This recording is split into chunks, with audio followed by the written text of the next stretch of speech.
Internet. Welcome to episode number 301 of the Comic Watchers Show. Second take.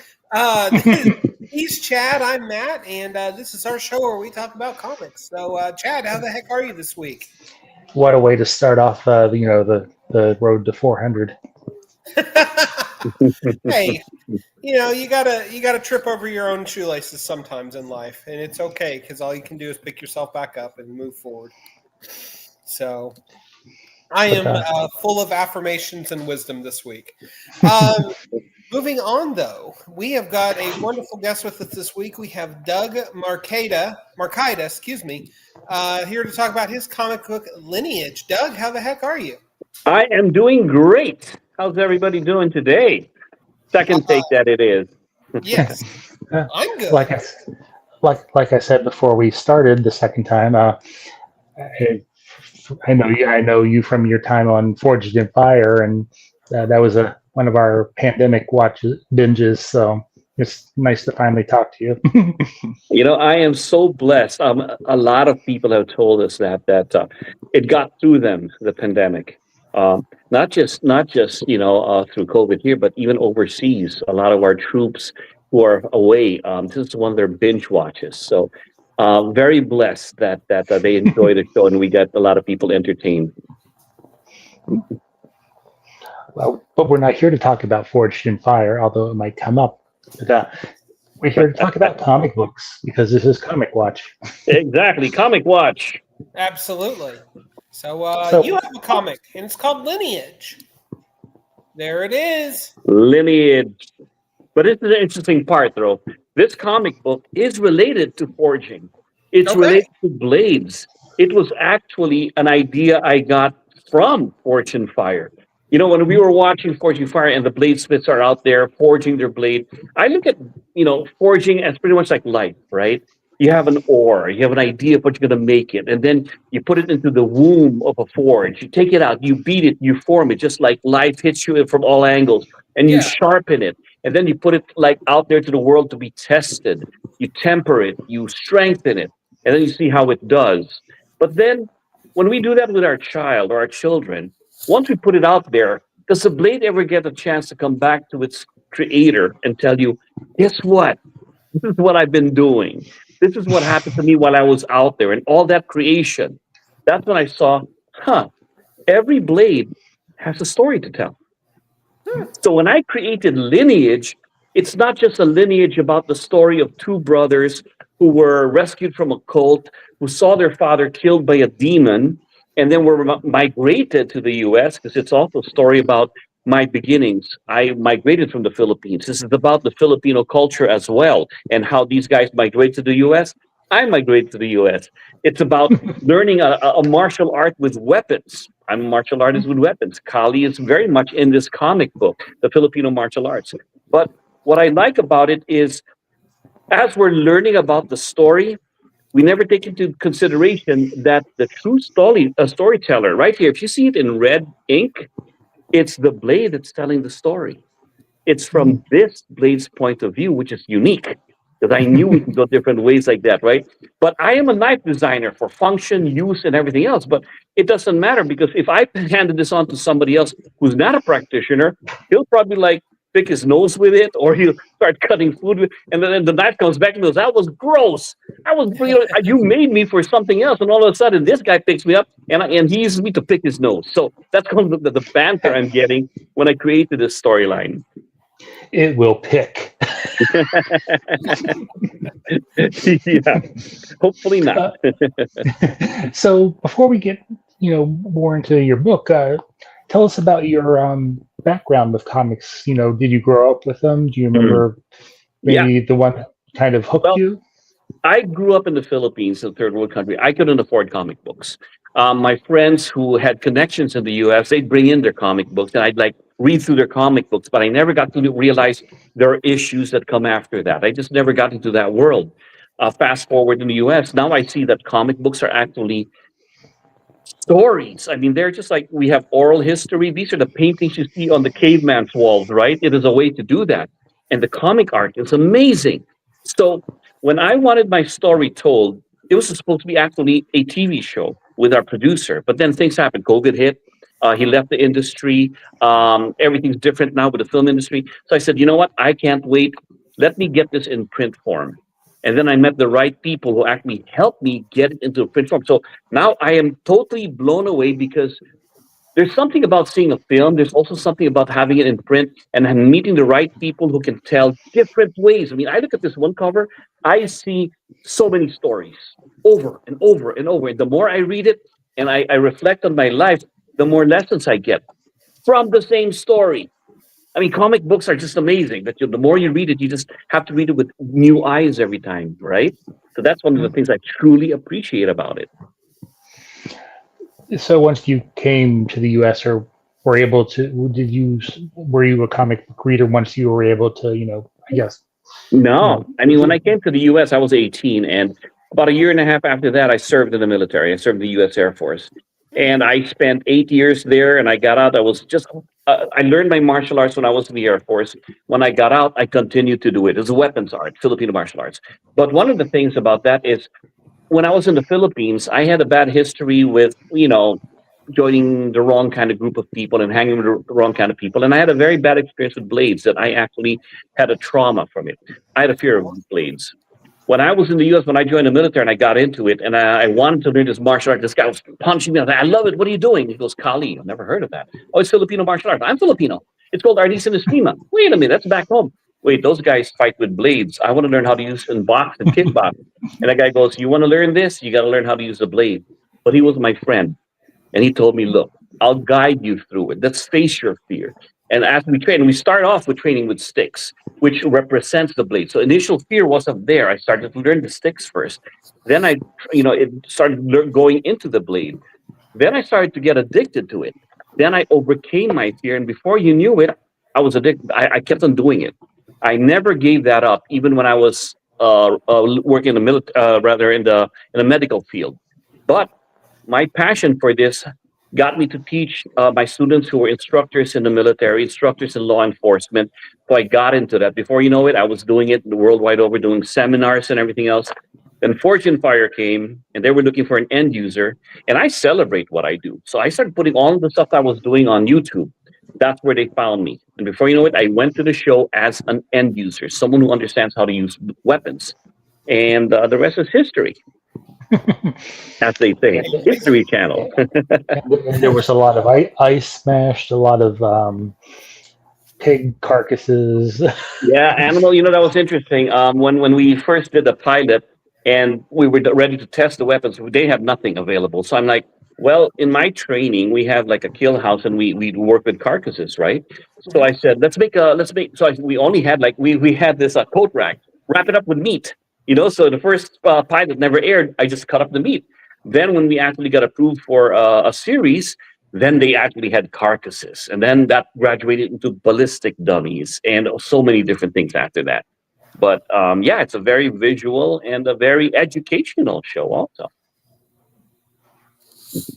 So it's fair to say that after and you've had clearly a very eventful life, but Forged in Fire definitely changed the trajectory of your life, I should say. Oh, without a doubt. I mean, number one, it really gave me an exposure to media, an exposure all over the world. This is a worldwide show. As a matter of fact, we just conducted 10 seasons. We've been on over 10 years. In some countries, it's just like the third season, right? And we are aired in so many different languages and continues on. We're not even canceled yet. We just slowed down. When we left the season about 3 years ago, we had 50 episodes. And so they've been slowly releasing them. We still have 12 episodes to air. So Really? Before we go back to filming again, we have to wait for those 12 episodes to air. And then we'll go back to it again. And in the meantime, you're making comics. There you go. Exactly. In the meantime, there are other ways to keep my mind sharp. So let's start doing the comic book, right? And because it's all related, it's really all related. And the storylines that I see here, it's something that I do. It's about blades. It's about forging. It's about forging your own inner metal, right? The metal within you, the fire within you, the stories. So it is definitely a lot about my life story, but then fiction. So,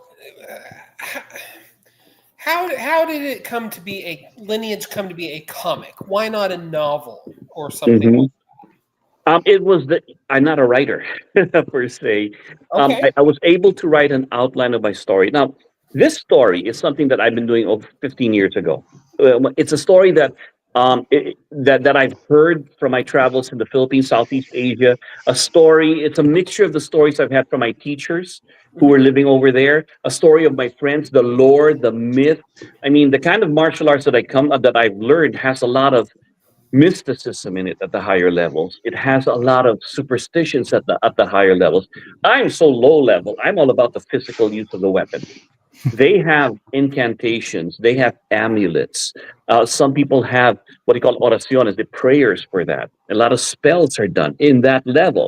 Now, I don't question it because I'm more about the physical use because I'm a Westerner.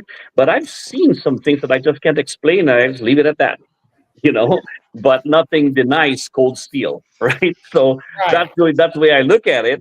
But I wanted to tell these stories put all together. So lineage is really my lineage from my martial arts teachers, my lineage from my culture, and my lineage from all the stories I've learned and put them all together and then mix it in with my lineage as an American, as an immigrant, as one who's grown up now in the US, 30 years later after I migrated here, and put it all together into a story that keeps on telling a different thing. That's what I do. Because Filipino martial arts is really about being able to see things beyond normal perception. Do you see a screwdriver? Do you see a hammer? Do you see a hook? Do you see a belt? Eventually, yeah, we will see that. It's all about the attributes. Once you learn that, you don't need to carry the weapon or tool. What happens is, I am the weapon. Everything is provided to me by my environment. That's what Filipino martial art teaches you. And the same token that a lot of the stories and movements here are taken from that learning of Filipino martial arts. Mhm. So, um, when you were working on, translating it into a comic, and you had other people helping you, was there a learning curve for you as because you said it was, supposed to be a movie, and the way things translate from the screen to the page. Absolutely. So I had my story outlined, but I don't know how to tell it. So when I met with Kid Heroes, they put us with Earl Bailon and Justin Keyson, who are writers for comic books. So they started to say, okay, we love the structure here, but what if this happens this way and everything? And I was just blown away. I'm like, that makes sense now. Because when you have your storyline and the vision of the storyline, there are certain holes and plots that just don't, like, oh, how convenient, Doug, this happens. And it makes it so much easier to go into that. So they had to be able to make it plausible. Oh, now it makes sense. I'm like, it's a beautiful way of doing it. So in many ways, Lineage is not just my story. It is our story of Kid Heroes putting it all together.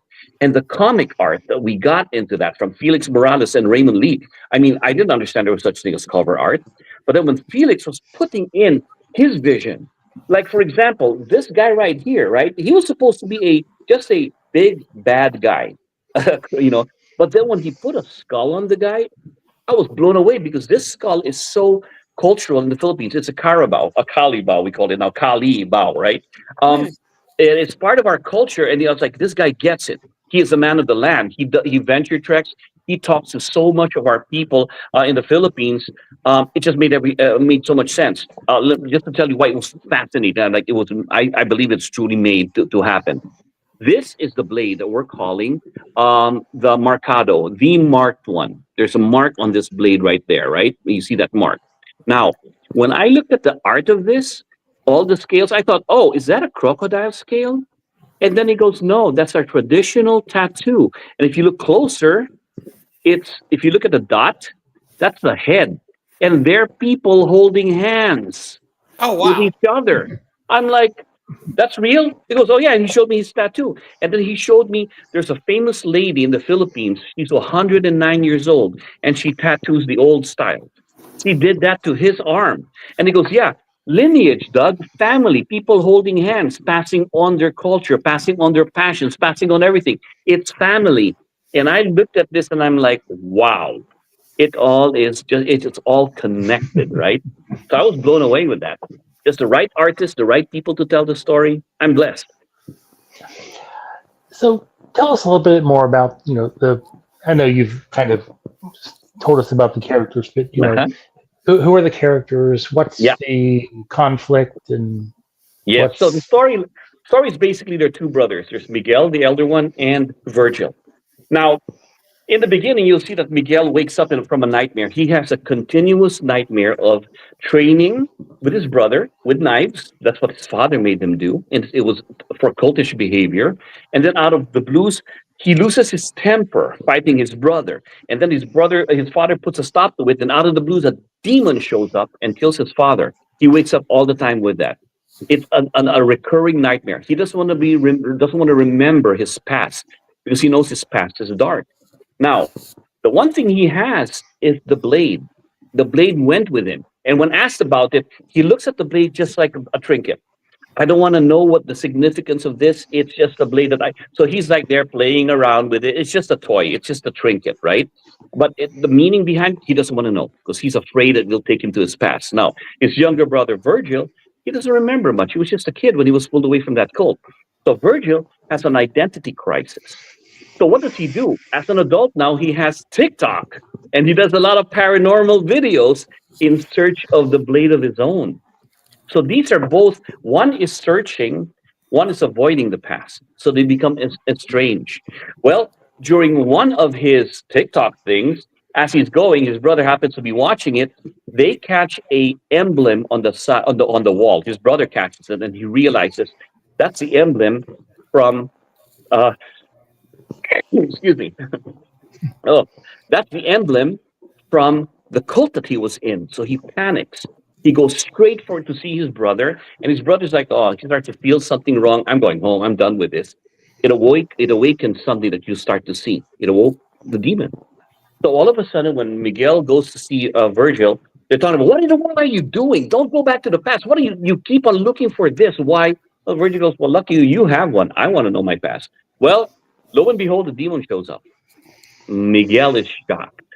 He's frozen because what is this demon? Oh, my dreams is right here. Now, Virgil doesn't know any different. This is an intruder. He starts throwing and fighting with it. Well, when the demons take a step to hurt Virgil, that's when Miguel goes, oh, the big brother shows up. Then he feels his blade. Then all of a sudden, it's not a trinket anymore. It's an actual weapon. Out of instinct, because they train with their father, he reacts. And when he reacts, he cuts the demon. Then when they look at the demon, it's like, wait a minute, the demon gets cut. If it bleeds, it can be killed. All of a sudden, all the memories start coming back. And Miguel goes to his brother, do you remember what our father taught us? He goes, you mean that? Yeah, it's how to fight. Yeah. So they fight and they start doing all the movements, the rituals, the movements taught to them, because that was ingrained in them, and they actually kill the demon. Upon closer look, they realize that it's just a mask.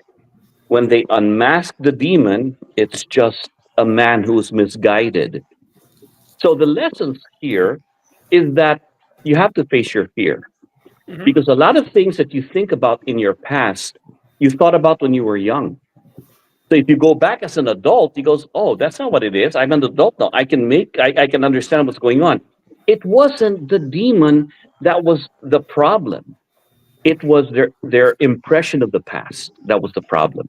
It was all these things that they kept underneath them that was a problem. That's the same thing with me. I faced my fear by learning about the blade and realizing it's not the blade that's bad. It was the people I was with. It's what happened to me that was bad, not the tool.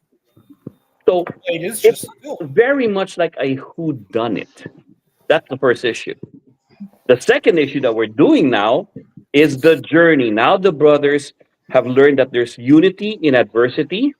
We want to both find out that what happened in our past is the answer. So they have a shared goal, and that brings them back together because misery loves company. Now they have to go all the way back to their past, back to their culture to uncover what is this all about. And that's where the journey truly begins. The first issue right here is just an introduction of something that you think it is, but it's not.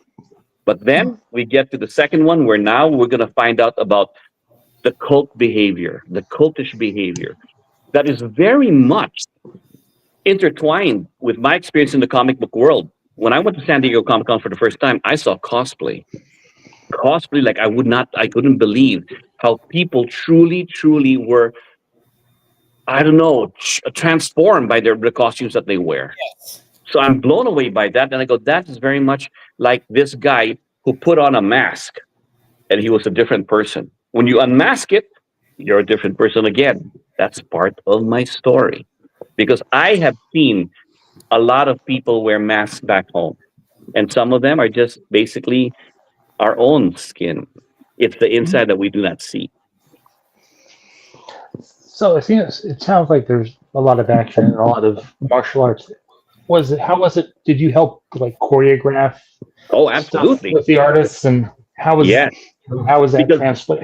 How um, was it like translating to the page? yeah, because my artist isn't a practitioner. So I said, hey, I don't want a Superman punch or Hulk smash or a Spidey landing, right?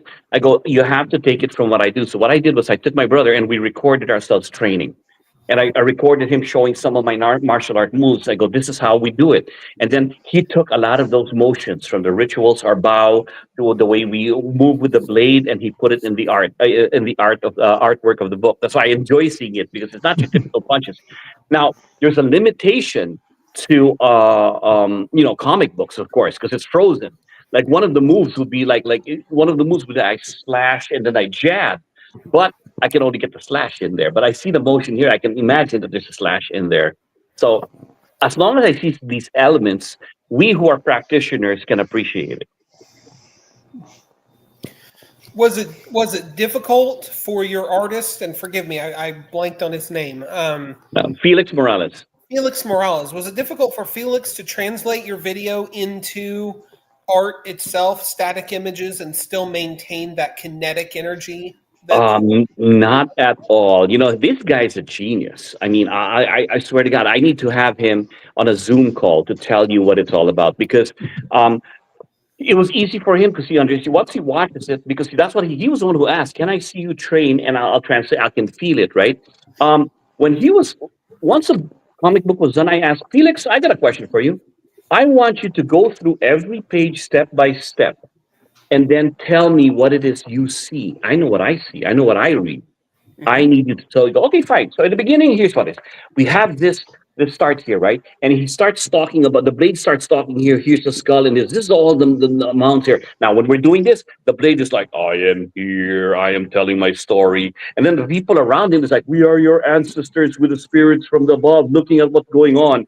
And then how animated he was. And when we're here, the brothers are here like, la, la, la, we are now bowing with each other and showing respect. And then ready, fight. And they're fighting, wham, wham. He hits him here, slash, slash. And then he starts to have a bad attitude here. And his father goes, begin, stop. And out of the blues comes a monster. Roar. And I'm like, the sound effects that this guy was telling me of the comic book art he was doing did it for me. I go, all of a sudden, the artwork has a soul to it. Just like when I design a blade and forgers they put their heart and soul into it. There's meaning to the comic series. There's meaning to the blade I designed. So as I look at what Felix does and I tell him, you got to tell me every page, every image, what were you thinking? And he tells me that. Then when I look at the comic book over and over and over again, I see so many things because this comic book has a soul, just like the blade has a soul. So this is the second issue. Did you learn from when you did the first issue to going to the second issue, and what do you hope to take as the story progresses? Well, here's the thing. So the first issue is just finding out about yourself and finding out that everything doesn't seem what it is, right? So illusions versus reality. That's the first issue. Basically, I had this illusion in my head. The reality is it's just a man facing adversity. You go back and you face your fears. And then you have the remembering what got you here to begin with. We all knew how to fight in the old days. So all that is the first part of the first issue. Now they have to go back to their roots to find out the truth. That's where you start to find out, how did this blade come to be? What's this blade's connection to all of this? What about the mask?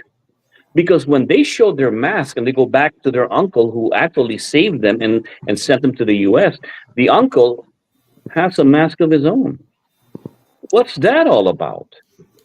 And then they reveal that his father was part of the cult and his uncle knew about this. That's why they were saved and pulled from that cult. Now they're going to their uncle, I gotta find out what happened. And the uncle goes, no, I pulled you away from that because there's a lot of problems to begin with that. And I sent you away to a different country. Leave the past alone. There's a reason I don't want you part of this. Your dad died because of this. And they go, yeah, but guess what? Then they show the mask. And the uncle goes, yeah, it came after us. And now the uncle's stuck. Now he owes it to them to reveal what's going on to find out the answers. And the journey continues. So and boy, what a web we were going to weave with this. What can you tell us about the supporting cast of characters in Lineage? All right, the supporting cast of characters. Well, we definitely have the brothers. You have the uncle, and then you have the history of the father. But you'll also find out that the other true supporting cast of Lineage, I'm a knife designer. This is the main blade that came out. It's called the Marcaida, the Mark I. Making a cameo is the Battle Bolt. Oh. This is one of my new designs that I put out this year. And this blade will be used by some of the cult members. But also jumping into this is the Kali-Hawk. The Kali-Hawk is also my other design that I'm releasing this year and teaching in my seminars. And it will be making a cameo.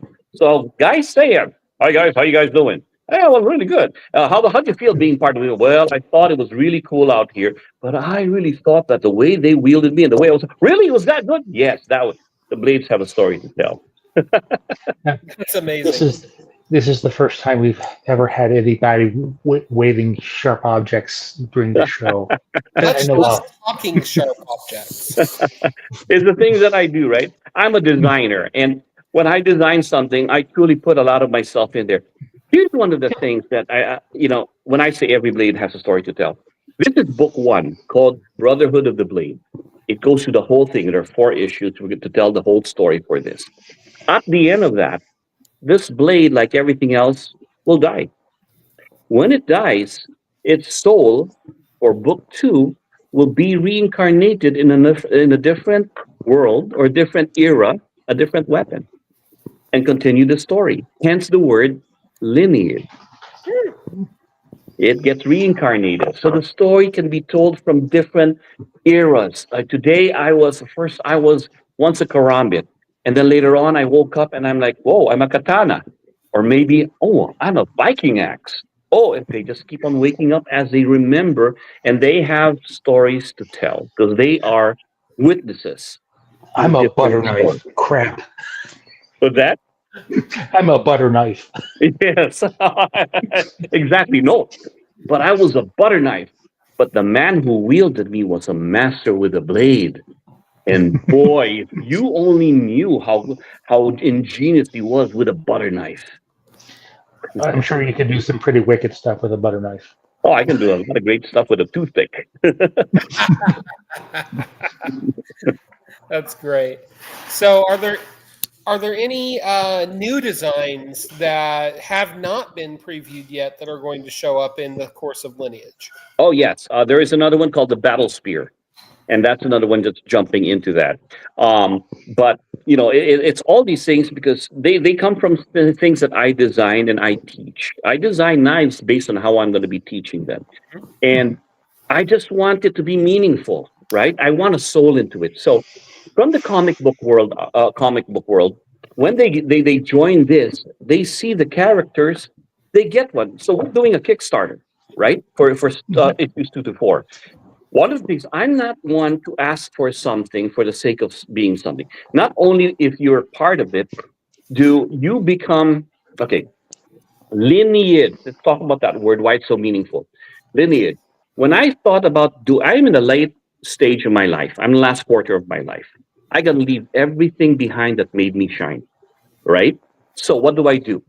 I'm doing a series of seminars teaching all the martial arts that I do. I wanted to tell stories for others to see. But you see, Lineage, this is written for my great great grandson who I will never meet. That one day may he pick up and saying, this was created by my great great grandfather.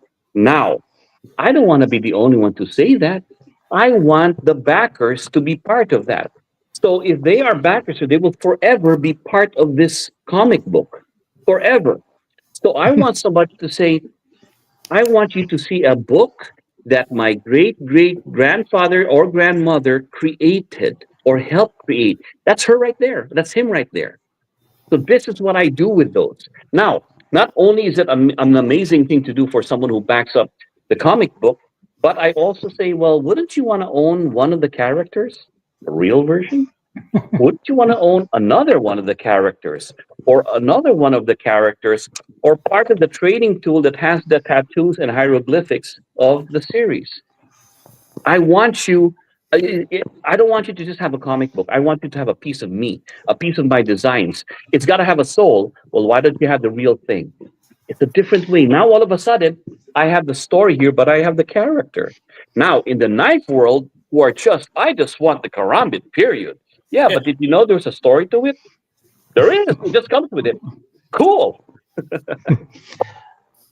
I think it's great, but I'm kind of surprised that Kickstarter lets you do that.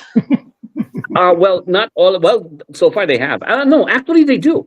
I got this because of a couple of friends of mine who are bladesmiths, mastersmiths, have gotten their designs for knives funded through Kickstarter. Jason Knight being one of them. He was the one who encouraged me to do this. Will any of your Forged in Fire cohorts be making cameos? Maybe if there's anyone, I mean, maybe we'll see. Maybe they'll be like, I don't know. Let's see, one of the guys there yeah, I think I can put him in there and let him get raped in jail.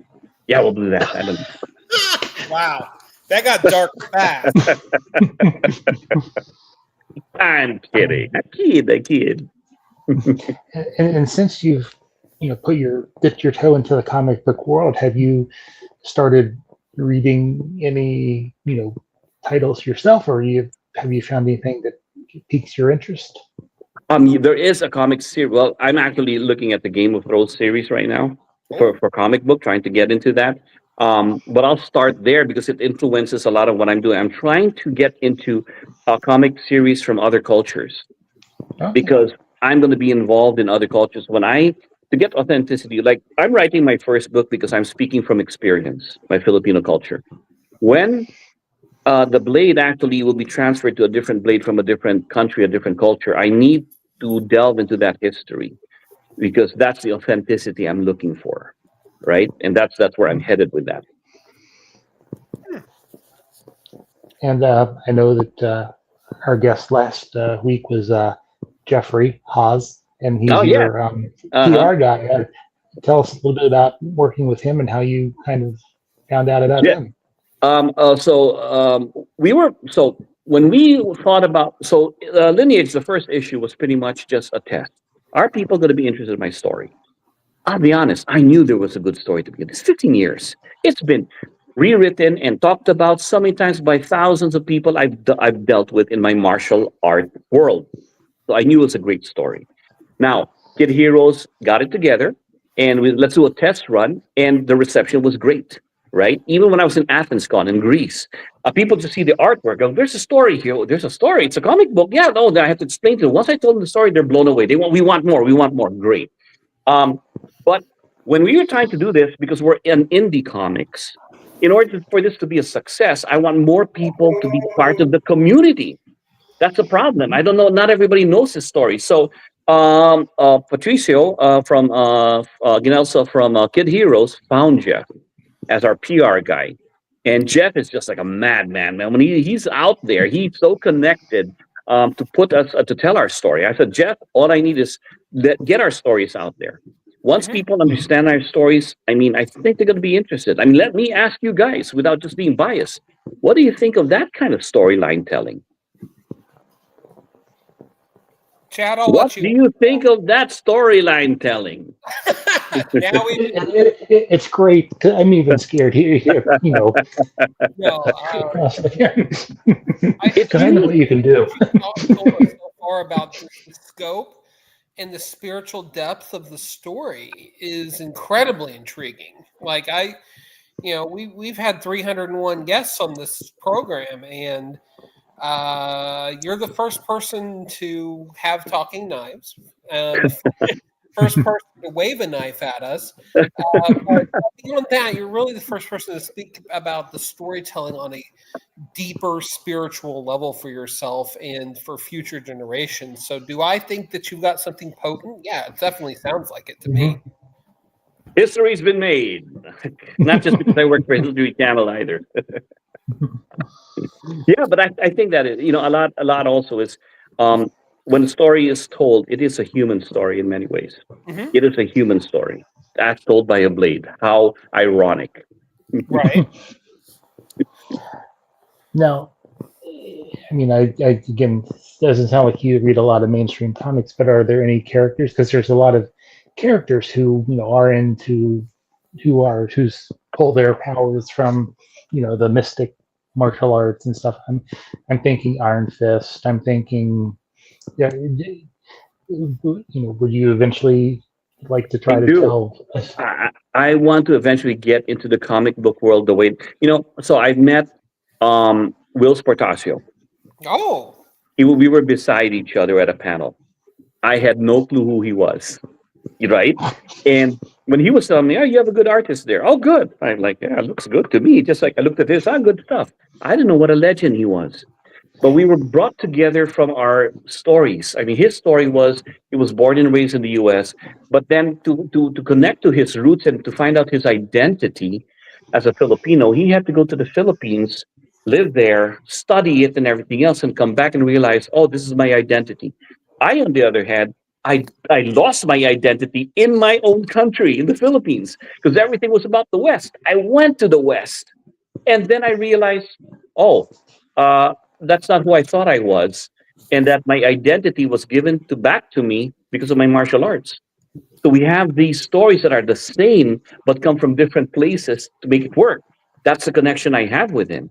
But later on, when I found out, well, I was talking to some people, and they go, "Yeah, Will's," and they have the same thing. Oh yeah, oh what, you know him? I'm like, I got to research on who's this guy.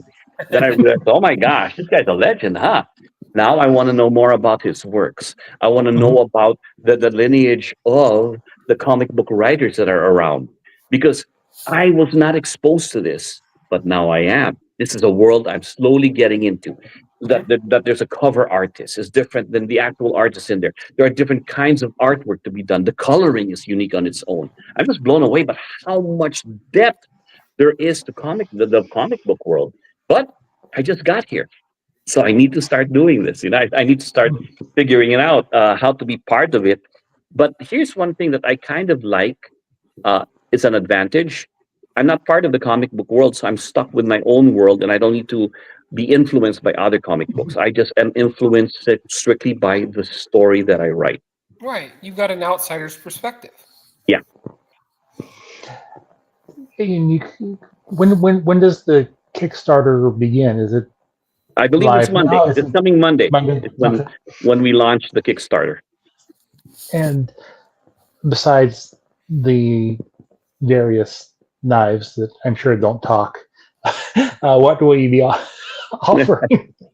Well, we'll definitely have the comic series in there. We'll have some, metal cards and other versions of the comic book as it's going to be given away.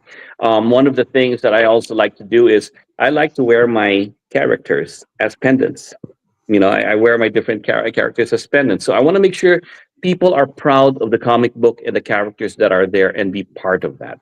To me, it's functional art. Yeah. And I kind of taking it back to the book. I know that your famous line is "it will kill," but Mhm. in your books, KEIL stands for something. I might. Yes.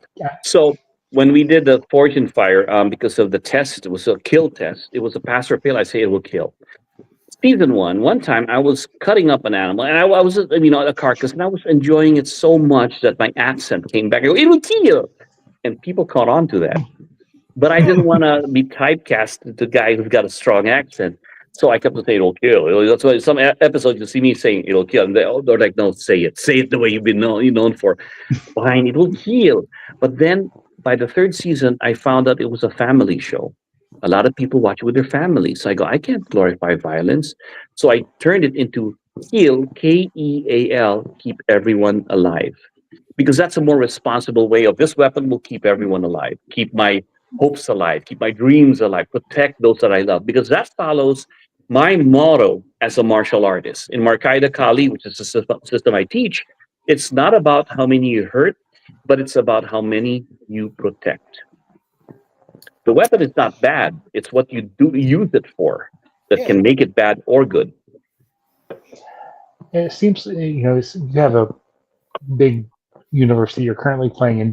Do you have other characters or concepts that you would eventually like to bring?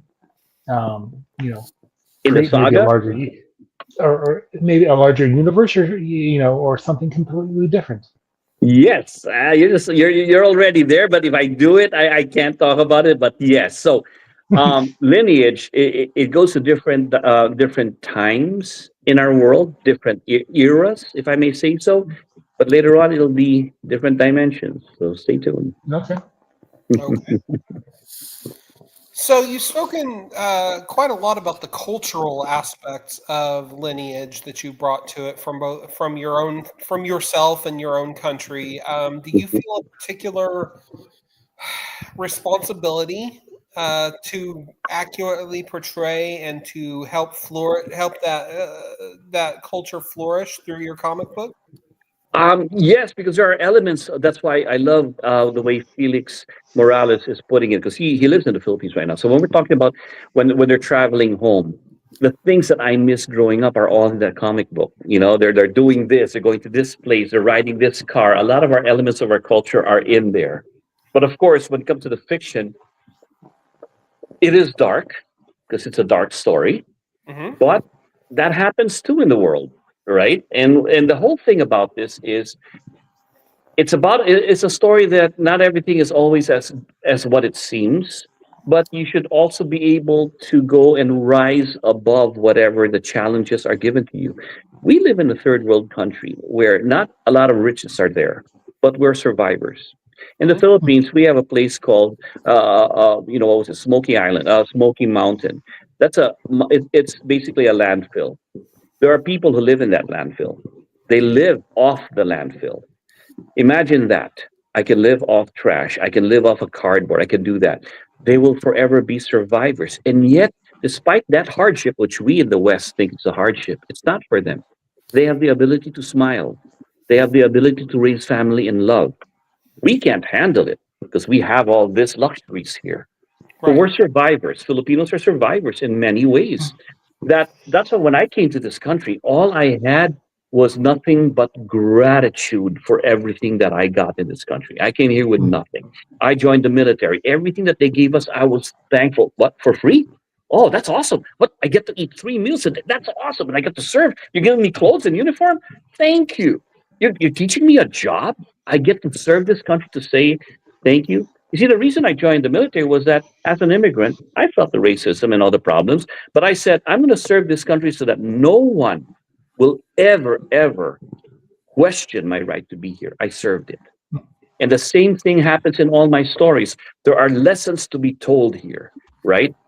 If you want something, earn it. Never be entitled for it. Was your most interesting favorite thing that you learned about the culture that you left that you didn't know about as you were working on the book? The culture, well, a lot of it is family. We're very close, and I thought about that in terms of other culture in the Philippines, because of economy.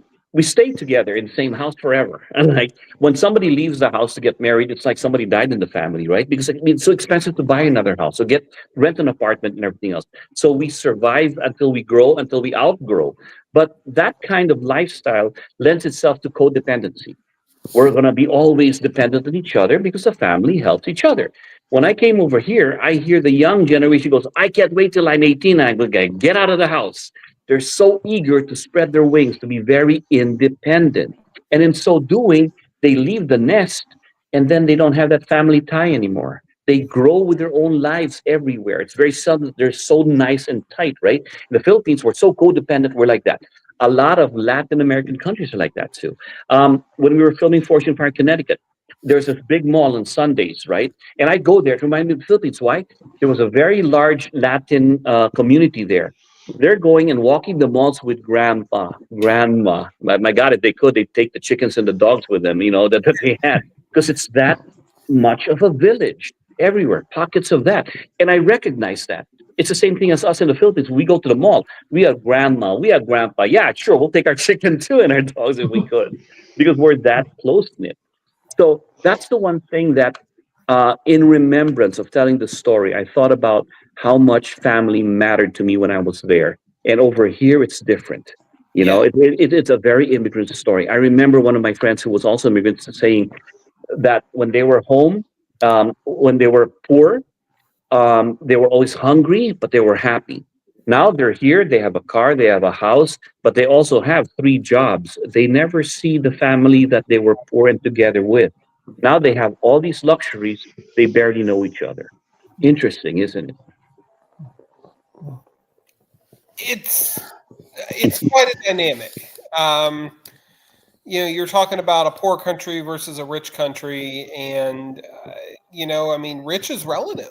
Very relative, right? If you go by, if you go by the mortal things of this, right? If you go by what you own and everything else, it's empty.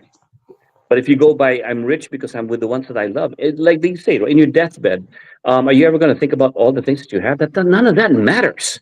No. It's the people. It's the love of that. That's what everybody always goes back to. So why do we not think of it that right now?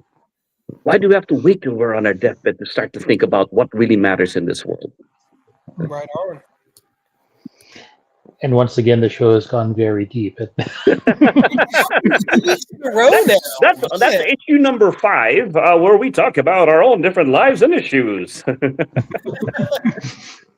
No couch necessary. So, what are some writers or some other comics that are going on right now that you find inspiring or just enjoyable? Right, like I said, I want to get into the Game of Thrones saga for that, and slowly getting into that. Right now, we are so busy with this whole lineage. You see, one of the things also is that I am going on my seminar tour starting in March, and what I'm teaching there is the karambit on a stick. So it's a karambit on a stick. So I call it the karambit on the stick because I teach the karambit, but I'm also teaching the tomahawk. I'm going back to tomahawk training and using the karambit, the trainers, and using how to use the hawk. Because the hawk, if I hold it this way, is the reverse karambit with a stick for slashing, or it's a sword. I'm starting to teach that on my seminar. It's called Karambit Unleashed. So that has been my focus on trying to get the programs and the materials to teach that. But if you come to my seminars, guess what comes with it? Hey! Comic books. They're all going to be with it, right? Because they're learning about it. Yeah, you're learning how to use it. But guess what? It also made an appearance on the Lineage. That's pretty exciting. Do you have a lot of teaching opportunities right now, or are you too busy? Yeah. No, I have created opportunities to start teaching. So my colleague is one of the peers is Ray Donaldo, who's another luminary in the Karambit world, and he's doing seminars all the time. So we decided to do at least 4 seminars this year in different parts of the U.S. Right, 4, but it's starting to become now 6. So we're trying to see how are we going to do it. For me, I've got so many other things going on that I'm trying to just put it together. Like I'm going to be at the Blade Show in Atlanta, so I'm going to do a seminar while I'm there the week before. I'm going to Comic-Con, San Diego, So I'll be there, but on that Saturday, I'm going to be teaching the seminar too, because it kind of hit me. It's hand in hand. We have the comic book release, but what about the characters? They want to play too. So might as well teach a seminar and using this. And you need to know how to use that when waiting in line for signatures. I'm sorry. Yes, I will sign these. The trainer status, of course. They're going to be trainers. They're not going to be the live. The live ones you can order on your own, but during these sessions, we're not be carrying live weapons. Although it is an impact weapon. So with the issues that are currently out, what do you hope readers take away from this besides the good story? Lineage is looking back into your past and looking back. I want them to keep looking back at every issue. I look at this, I want you to look back at all the art forms and then read it again, because something might happen to you today. You're reading this, I got the story and everything else. A month from now, you're looking with a month-old eyes. Years from now, you'll go back to it, you are a year old looking at this. So that's what I want. It's a great story. It's going to be an amazing story. But I want you to look at this with different eyes as you get older and try to challenge yourself. What else can I learn from this today? All of a sudden, it's about two brothers. Oh, it's about family love. Okay, it's about going back to their past. Oh, it's about reminiscing. Oh, it's about going back. All these things over and over. Ask yourself one question. What else can I learn from this? Why? Because that's what Kali Filipino martial art is. Can you see a screwdriver here? Can you see a hook weapon here? Can you see a flashlight in here? Can you see? Yeah, I can see beyond normal perception. That's a gift.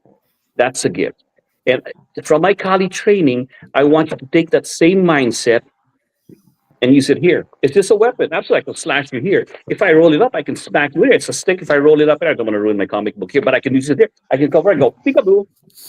Right? You want to use it as a weapon. I mean, Again, it's good enough for anything Jason in your hand scares me.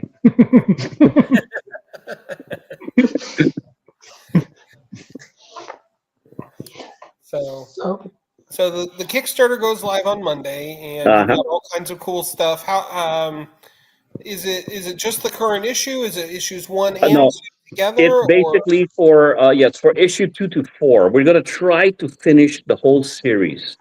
For this. So we just want it one and done. I mean, the success and the fact that people love the story, I'm like, how can I not finish the whole story?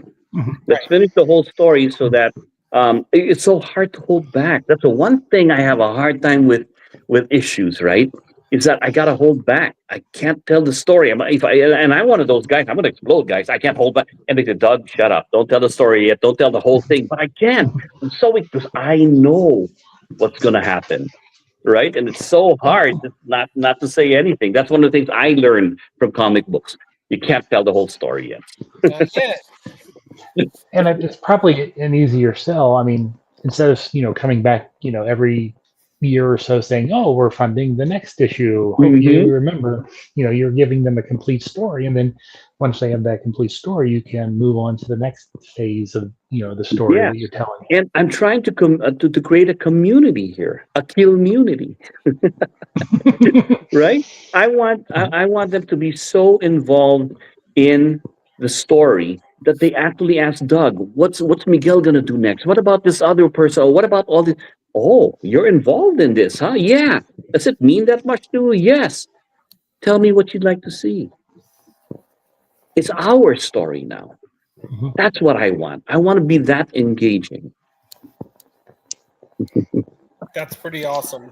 And you need to have the producers of Forged in Fire, plan a show around it too. Yeah. Well, that's the hopes. First, I gotta get people hooked on the story, and that's the hope of getting in there. Regardless of that, I am a go-getter. I will make it happen. One of the things we used to do in our fireside chats when I used to train with guys, and I even tell my family, I tell my stories, right? And they're at the end, they're like, "Oh," then I go, "Now, let's change the story." What? Yeah. Let me start the story, and then you tell me what happens next. And we don't know where it's gonna go. And sometimes it's even better than the story I created. That's what I want by creating that community. Yeah. It's a fun game. I love that so much. You've got something really, really unique here, Doug, and I hope you know that. I feel like you do. I feel But it. I just hope that other people will see what I see. That's the hard part, you know. Do you see what I see? I want you to see what I see. And if you can, then I'm excited. I've done my job. But I got to get the word out there. I got to get the word out there for other people too, because it's done so much for me that I want to share that. That's why I told you my last quarter of my life is about leaving everything behind. I got to leave what I know to let others shine so that it's their turn to pick it up.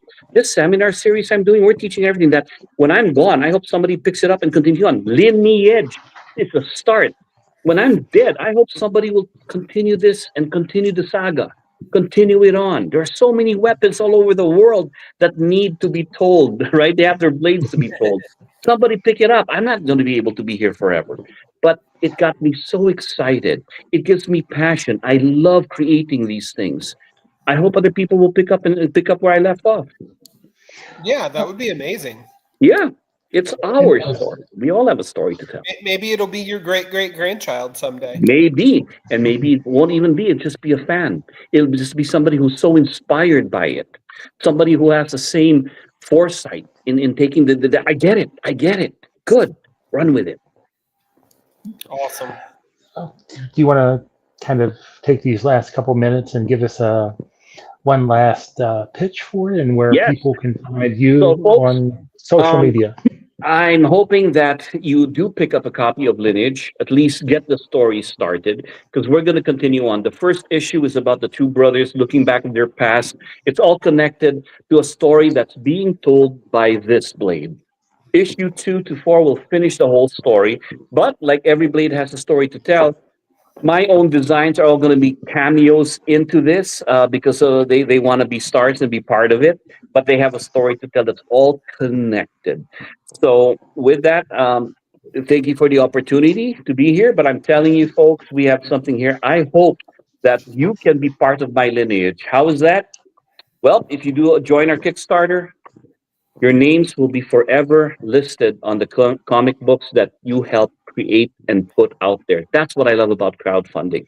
It's not just by Doug Marcaida. No, everyone who's been part of it is there, so that one day your great great grandkids will say, "That's my grandma or grandmother's name right there. They helped make this a reality." Right on. Well, And are you on social media? yeah. Oh yeah, I'm on Instagram, I'm on TikTok, I'm on Facebook, and I'm on YouTube under Doug Marcaida. Awesome. Okay. Well, Doug, thank you so much for your time tonight. Lineage is amazing. It's awesome that how much heart and soul and just yourself that you put into it. And I think you've got something really amazing here. Thank you. Thank you. People really need to get out there and check out and fund. Well, you know what? I hope that you guys get hooked on it and we'll come back and we'll talk about it because then I'll be asking you guys, so what do you think? Okay. All right. All right. All That's the right. deal. Thank you so very much. My pleasure. Chad, who do we have next week? Next week, we're going to be trying a little something different. We still have a guest. It's John Westhoff. He's running another Kickstarter. He did the drumsticks of doom. I don't know what he's kickstarting, but we're also going to be doing a discussion. What was the topic or the top 5 that you wanted to Top talk about? 5 runs. Okay. Favorite Top runs 5 in comics. So Yeah. we'll try something new, a little more as we begin the sojourn to 400. That's right. Good luck with that, guys. Congratulations. Thank you so much, Doug. My pleasure. Everybody get out there and support your local comic book store, support local art, local music, support things on Kickstarter that you think are awesome and worthy of your time and effort. And just above all else, be a good person because the world needs more of that. We'll be following this and every other, other Kickstarters over on our website every Saturday in the corner. Yep, absolutely. Come check it out. That's at noon Eastern every Saturday. So until next time. Till next time, folks. Be Thank a you. good person. Thank you, Doug. Take care. Take care of yourself.